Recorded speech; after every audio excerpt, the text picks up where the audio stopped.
What if I told you the people approving your medications are on Big Pharma's payroll? Sounds like a conspiracy theory, until you see this JAMA study from 2022. Today, we're exposing how 75% of FDA advisors have financial ties to the very drug companies they're supposed to regulate. Stick around, because by the end, you'll never trust a FDA-approved label again. The FDA is supposed to keep our drugs safe. It's supposed to protect us from dangerous medications. It's failing, miserably. A new study reveals a deeply corrupt system, one where profits trump patients, where corporate greed endangers our lives. This isn't just about bad policy, it's about life and death. It's time to hold the FDA accountable. The Journal of the American Medical Association just dropped a bombshell. Their study found that 75% of FDA advisors have financial ties to drug companies. Study link in the description. Let me repeat that. 3 out of 4 supposed experts are on the payroll of the very industry they regulate. These aren't just minor payments. We're talking consulting fees, research grants, and even stock options. Financial ties breakdown. Consulting fees, 58%, research funding, 43%, stock ownership, 7%. The JAMA study found that advisors with these ties are 17 times more likely to approve drugs from companies that pay them. This is a blatant conflict of interest. It's like letting foxes guard the henhouse. FDA spokesperson. These relationships don't influence decisions. Oh really? Let's look at the Vioxx massacre, and it has deadly consequences. Remember Vioxx? Merck's blockbuster painkiller, the one that racked up billions in sales? It turns out Vioxx also had a nasty habit of causing heart attacks. An estimated 60,000 people died because of this drug. So how did Vioxx get approved? Yes, you guessed it. Conflicts of interest. In 2004, Merck's painkiller Vioxx was pulled off shelves after causing 60,000 heart attacks. But here's the kicker. The FDA panel that approved it? 10 of 32 advisors had financial ties to Merck. One advisor even held stock while voting yes.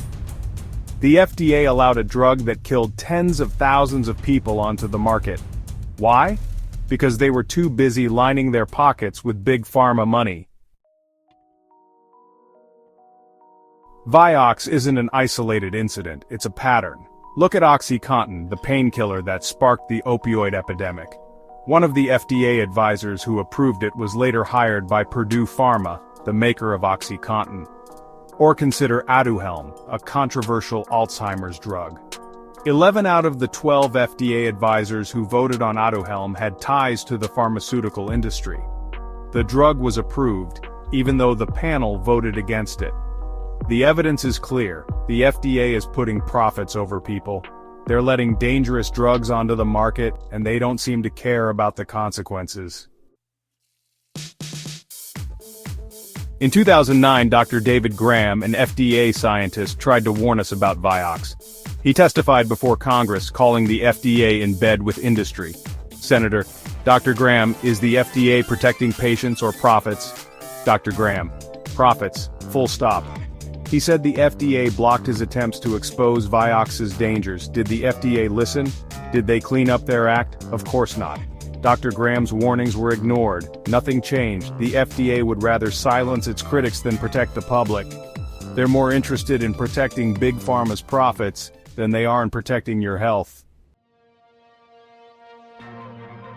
Section 6, Big Pharma's Playground. The FDA's corruption goes beyond individual advisors. The entire agency is beholden to the pharmaceutical industry.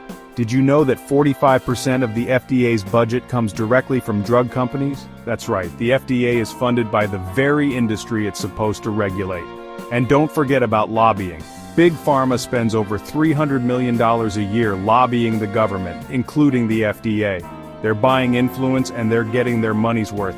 The FDA isn't a neutral arbiter, it's a captured agency, bought and paid for by Big Pharma. Section 7, The Price of Corruption. We're all paying the price for FDA corruption. We pay higher drug prices because the FDA approves overpriced medications. We pay with our health and sometimes our lives when dangerous drugs slip through the cracks. How many more Vioxx scandals have to happen before we demand change? How many more people have to die? This isn't just about money, it's about justice. It's about holding the FDA accountable for its failures.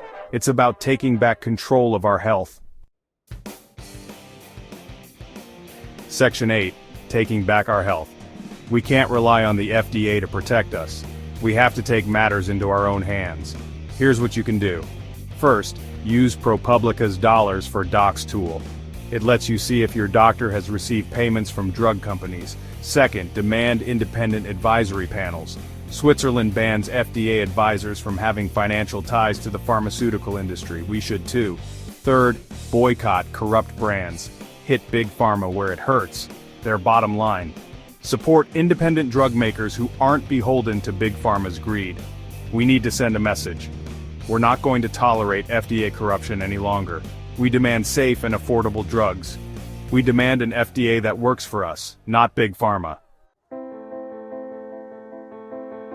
Section 9.